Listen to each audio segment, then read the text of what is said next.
Today I want to talk to you about excavator access and egress systems and the hazards associated with them. The 14 months starting on the 15th of November 2018 was one of the worst periods in the recent history of Queensland mining. We've had 8 fatalities, 6 in coal mines and 2 in metalliferous mines and quarries. Inspectors were very busy investigating these fatalities. In one of the incidents, an operator was fatally injured by the hydraulic access ladder of a Komatsu PC 4000-11 excavator. I was part of the team that investigated this incident. Separate to the incident, we also reviewed excavator emergency access and egress systems. So this presentation comes in 2 parts. Part 1 is about the hazards from routine access to large excavators. We're going to talk about the fatality, our findings, and recommendations we have for you. In the second part of the presentation, we talk about emergency access and egress system hazards. We're going to talk about tests we've done, our findings, and recommendations as well. So let's start with part 1. So most large excavators, the ones that's typically used on large mines like coal mines, have hydraulic retractable access ladders. You can see one there on the photo. Before operations, the ladder is lifted with a hydraulic cylinder, and it's stored out of the way during operations. In the fatality we investigated, an operator got entangled between this retractable access ladder and the machine wall. So just above the pivot point that you see there in the photo.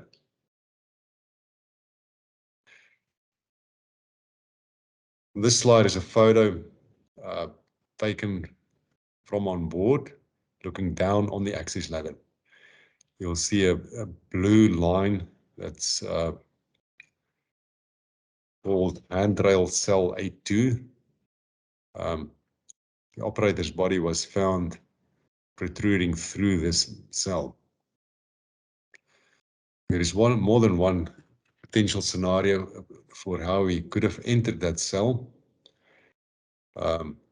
But once entering, the emergency release valve was activated and the ladder was lowered. You can see the red arrow pointing the position of this emergency release valve.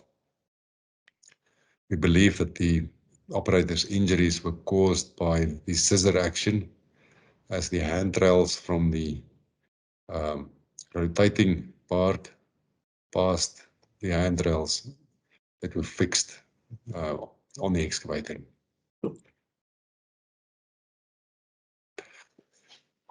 Here is another photo of the same access ladder, but looking from the bottom up. You can see the handrails that are fixed to the side of the machine wall. And then here at the bottom, you can see the blue line, which indicates the same cell A2 that we talked about before. The operator was found with his lower body and his legs on the stairs, and with his upper body protruding through cell A2. He was facing the machine wall.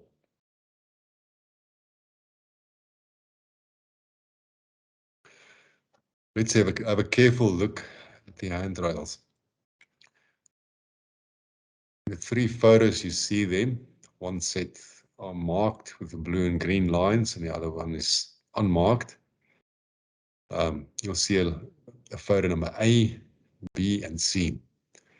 Photo A is taken with the ladder in the vertical position. B is in the position where it's halfway down. And position C is where the ladder is totally down to the bottom.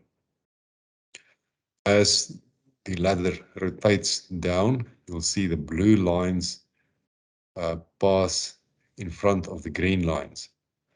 So in other words, each time a blue line crosses a green line, there is a scissor action.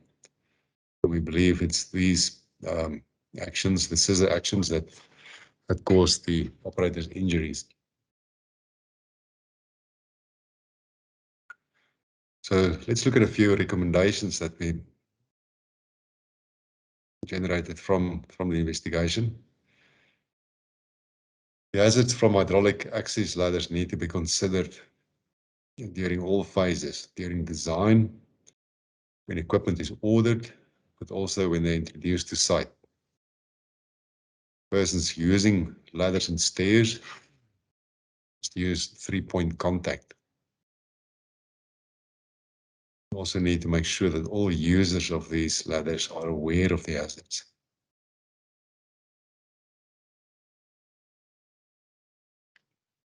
This is what was done to the machine involved in the incident afterwards. These yellow covers were made to put over the emergency release valve that prevent direct access to them. You'll see the mesh inserts within the handrails. They are there to prevent body parts from reaching through, which will then take them away from the scissor action between handrails moving past each other. We also have other recommendations and details which can be seen on our Safety Bulletin 185 that can be found on the RSHQ website.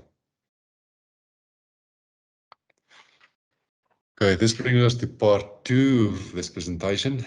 That is hazards from emergency access and egress. So the Mines Inspectorate, in conjunction with mine operators, tested large excavators, emergency access and egress systems. We tested a variety of brands, and they included Caterpillar, Hitachi, Komatsu, and Liebherr. We found issues that could potentially hinder or prevent either emergency access or emergency egress. We're going to talk about some of the issues in this presentation, but there are further details in Safety Bulletin 194 and its appendix. From the excavators that we tested, a large percentage were affected. I estimate in the order of 70%. We would not necessarily have discovered all potential issues. Mine operators may discover a few more if they do the tests that we'll describe shortly. Just please note that we haven't tested emergency escape socks. That's probably something that you can do when you get a chance.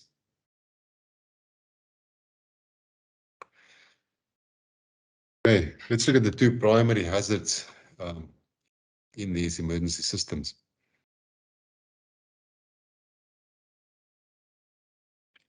So the first one is an access hazard. So let's say you've got an operator on board that requires assistance. He may have had a heart attack and rescuers are needed to come and help him. We found that the rescuers may not be able to get on board due to the way the access worked.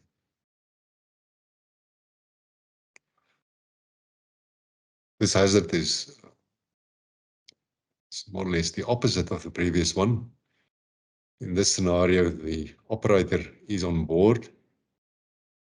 He can't get to the main access ladder due to some reason, like a fire in the machine room, and he needs to get back on the ground by another way. We found that there could be some obstacles on his way down. So to test these ladders, we had two test scenarios. The first one, a person goes on board, lifts the access ladder, and after that, do not participate in the test anymore, representing an incapacitated operator.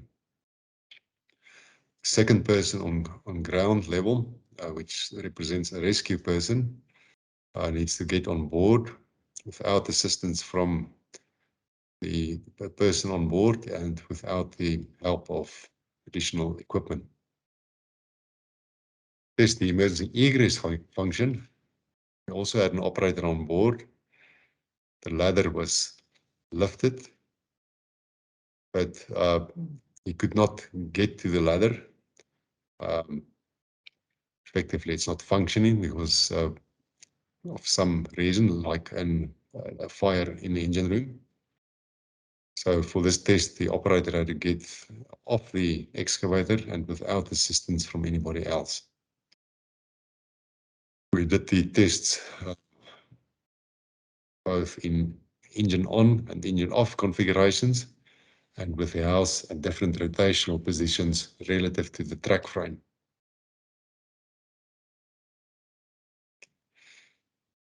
So let's look at a few issues that could hinder emergency egress. In this case, some excavators have a ladder system in the front for emergency egress. The ladder is in two halves, one on the house and the other half on the track frame.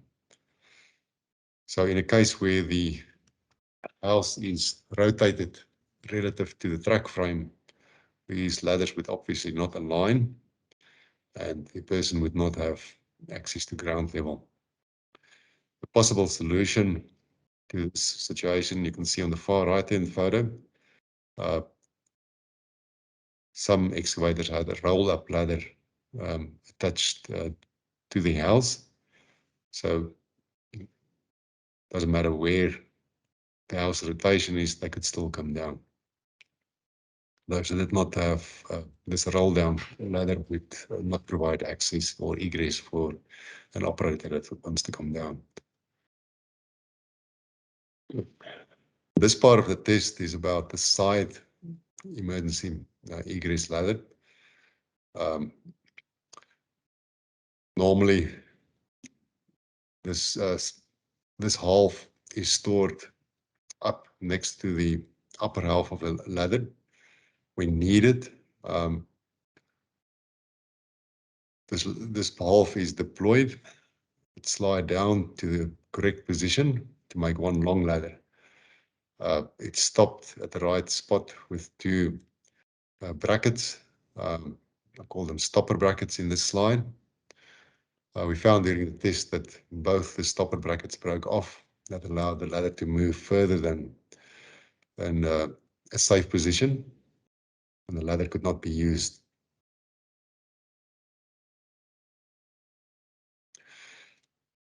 To deploy that same side ladder that I showed you in the previous slide, a pin needs to be pulled from on board.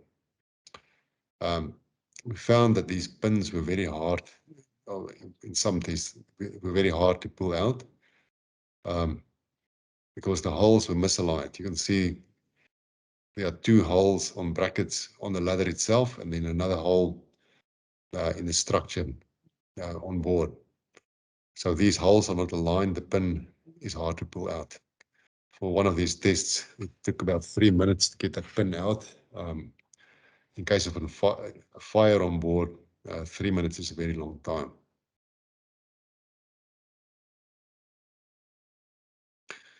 All right, let's look at a few issues that were found that were hindering emergency access from ground level. In this case, the pull wire,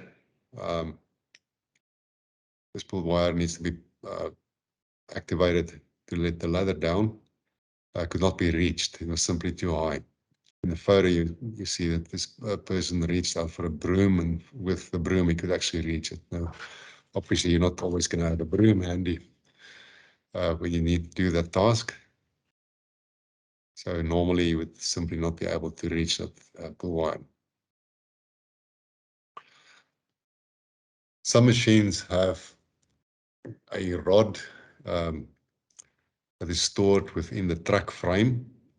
This rod can be used to reach up towards the pull line.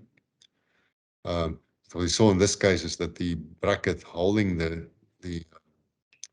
rod was missing, and that in turn allowed the rod to go missing. So at the time, this rod was not there. So once more, the pull line would not have been able to get pulled.